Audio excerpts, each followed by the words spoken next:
ensanvu ddala era yonna chat eyo ne audios jazita nga tumaze okusavinga BBC balooya e UK. Did the BBC lie about the arrest of Charles Mwesigwa, a Ugandan sex boss that is based in Dubai? That we are going to be finding out in this particular update here on the Board Podcast. My name is Francis Mukule. Thanks for tuning in. Thanks for keeping it here. Welcome aboard. So let's get into this story. 2 weeks ago, the BBC broke a very interesting investigative story that was done by Runaka Selina, an investigative journalist by BBC. The center of the investigation was the Dubai porta potty, which is basically a term to mean a practice whereby girls are allowed to be poo-pooed on or defecated upon just in exchange for some few coins of money, and this basically takes place in the United Arab Emirates. Now, the person who was at the center of this investigation was a young girl called Monica Karungi, or Mona Keys. She was 23 years old by the time she passed. She was tricked into going to Dubai in the guise of finding her a job in the supermarket, but later on ended up in the hands of a gentleman called Afew, who was a sex ring lord in Dubai. Now, 2 weeks later, after the story was broken, first of all, what happened in Uganda is that reports came out that Uganda is actually being listed among the countries that whose travel has been limited or banned to the United Arab Emirates. And then a week later, again, the BBC came out and said that Charles Mwesigwa was in police custody. And of course, that narrative kept going on and on and on. But when I read the BBC story, they seem to come from a point of hearsay, for lack of a better word, because right from their paragraph, it seems to suggest that they were just being told, but they had not already confirmed. The story is that the BBC understands that the boss of degrading sex trade ring that exploited vulnerable women in Dubai's most glamorous neighborhoods has been detained in the United Arab Emirates. Charles Mwesigwa, who was identified in a recent BBC investigation as running the network, was filmed telling an undercover reporter he could provide women for a sex party starting at a starting price of $1,000, which is about £750. They went ahead to say that it is not clear what charges, if any, Mwesigwa is facing in the United Arab Emirates, and the country's authorities have not yet made a public announcement about the case. All right. They go ahead to say that, but a Dubai law firm contacted by the BBC said they had received confirmation that Mwesigwa was indeed in custody at the Central Police Station in Al Awir, Dubai. They said the red notice had been issued against Mwesigwa by Interpol Uganda. A red notice is a request to police worldwide to detain someone pending extradition. You understand? Now, the Ugandan embassy in the United Arab Emirates capital, Abu Dhabi, also issued a statement that said investigations of human trafficking are ongoing and action has been taken by the authorities in the United Arab Emirates. The BBC understands that this statement is connected to Mwesigwa's detention. All right?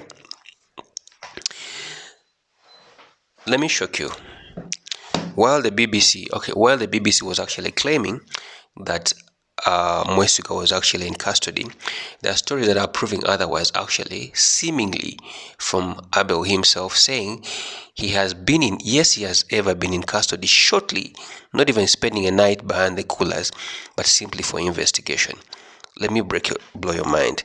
There's a video of some Ugandan-based bloggers who are actually questioning him of whether or not it's actually true that he is in detention. But it turns out Afew seems to confirm otherwise. You know, the video that I'm going to play for you is a video where Afew is actually detailing the fact that he is being frustrated by the allegations that the BBC is putting out that he is actually under custody, yet he is free back in Frankfurt. Yes.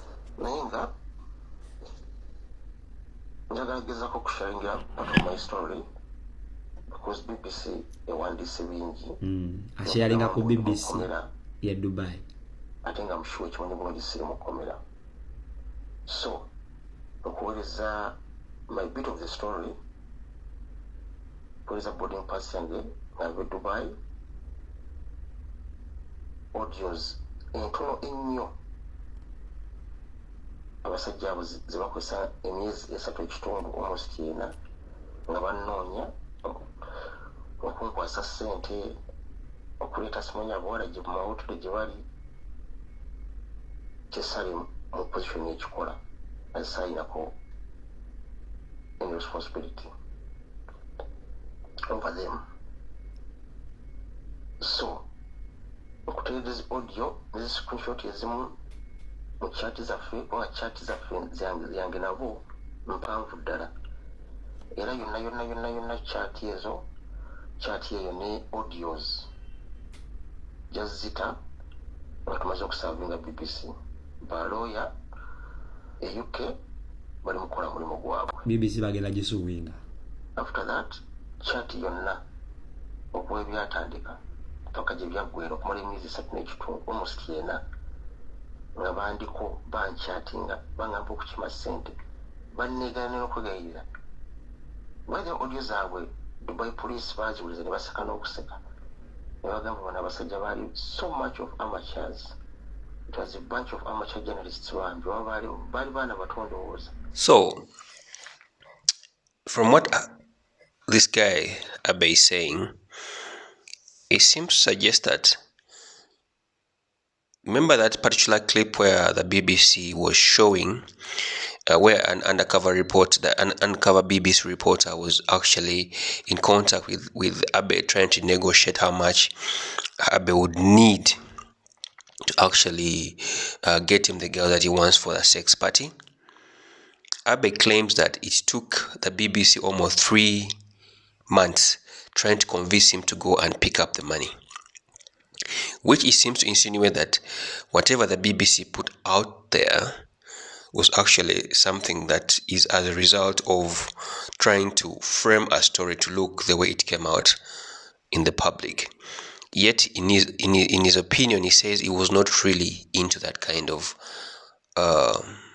doing things. That's why it took them 3 months trying to convince him to go and pick the money. But I managed to pick into a conversation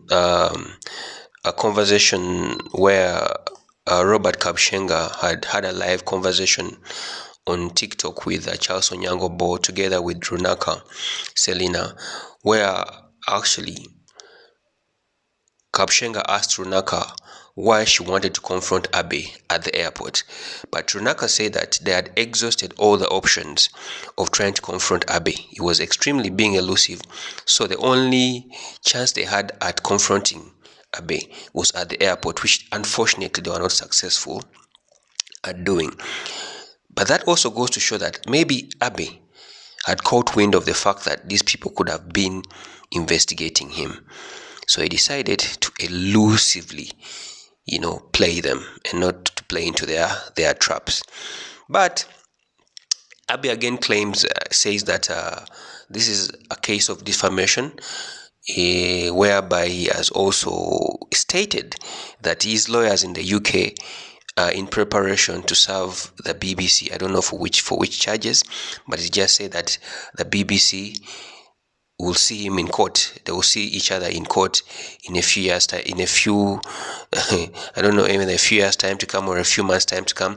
Then he will be able to release all the audios and communication patterns that they had with the BBC before the taping or before the release of this Dubai Porta Party documentary. That's the side of Abe. So we do not know where the BBC is actually getting the information to go ahead and say that Abe is in custody. Well, Abe said that he was called for questioning